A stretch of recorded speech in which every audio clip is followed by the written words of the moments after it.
Hey guys, welcome to my garage. It's Cigar Garage with Doc. And if there's noise outside, of course, there's a storm going on. And I've been a lot of thunder and lightning and rain. I hope you could hear this.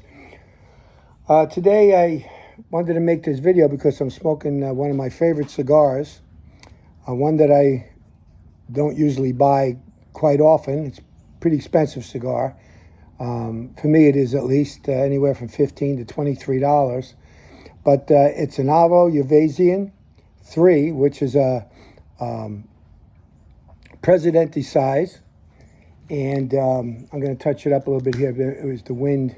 That's not the cigar. That's really the wind really blowing out there. And I came in. But you can see it has a Connecticut Equator sun-grown wrapper. Beautiful wrapper. And Avo has always been a wonderful cigar. The tones, it's creamy, nutty, coffee, undertones of dark chocolate, not strong at all, very little spice whatsoever. Little hair stronger than a Connecticut. I'd say it's light, mild to medium, and it is a beautiful smoke with a cup of coffee or a glass of whiskey. It's absolutely fantastic. All right, so give this one a try. Let me know down in the comments how you feel. And hey, would you give me a thumbs up and subscribe so that I can keep doing this and we can have some stories and I can talk about some things. Somebody else asked me the other night, like, to start a ghost hunting group, what do I need? What kind of equipment do I need? Well, very simply, there's only a few things you need. First thing you need is yourself and at least one other person. I would say don't do it alone. I've done it alone, but when I've done it alone, it's when somebody called me, I walk through the house, then I come back with a team. Now, a team could be 2 or more. I usually had 4. My average team was 3 to 4. And that's how we began doing it. So I would say never do it alone, especially when you're actually doing the ghost hunt. I would buy, it's not very expensive, an EMF meter, which will light up, okay, when that energy's in a room. And you'll find that at work, when you see it working when there's no power on the house, and it may be an abandoned home or abandoned place, or you're outside, and it's pretty interesting. So I would say get an EMF meter. You can get them online. They're relatively cheap. And there's all different kinds of them. Remember, you don't need anything expensive for ghost hunting. You really don't. In fact, some of the older equipment do a better job at catching EVPs, the voice phenomena, than the new stuff. I would have a tape recorder, the little kind that you see in colleges and all, about maybe 10 years ago. You know, those little recorders.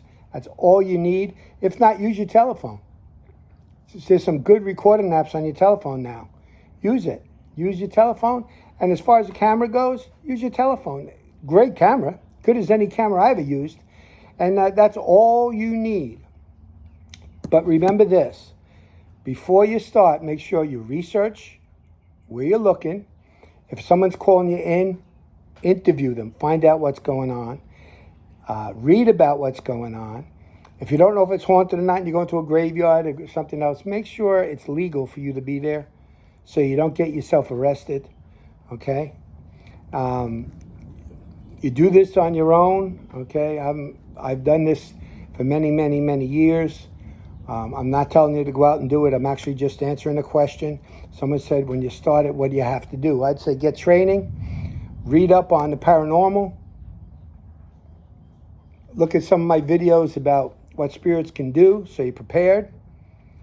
And always, always, always begin and end with a prayer. Say the Our Father, ask the Lord to cover you with his blood. Call the angels and St. Michael, the archangel, his prayer to be with you and to help you during this hunt or during this exorcism or during this blessing, whoever you are out there. And when you leave, redo it. And command that no spirit will follow you home. Hold hands so that you're literally laying hands on each other, blessing each other. And if you do it right, you should be safe. But again, I make a disclaimer. I can't take responsibility for something you do out there. But if you're not trained and you do it and something happens, that's on you because you're not trained. But you could start slow, start safe. And when I say safe, somebody you know's house whose things are happening, some mild stuff, nobody's being pushed down the stairs or anything like that. And you could start there. In the meantime, do your research, get trained, and enjoy it. If you get evidence, put it online. Share it with everybody. It's the evidence of the afterlife. So anyway, this is Doc, smoking a Novo Uvasian 3. I hope you tried the cigar. Let me know. And if you did start a ghost hunting group or you have one, let me know some stories you have and what you think about it. Okay? So that's how simple it is to start a ghost hunting group. So I'm just going to say right now, God bless. It's raining out. It's thundering, so I can't hear myself. I hope that you don't hear it. I tried to make it so I'm in a place where I don't think you did. It's starting to calm down now anyway. But anyway, God bless you, and I'll see you next time. Take care. Don't forget the thumbs up and the subscription for me, would you? I appreciate it. Take care. See you again in my garage.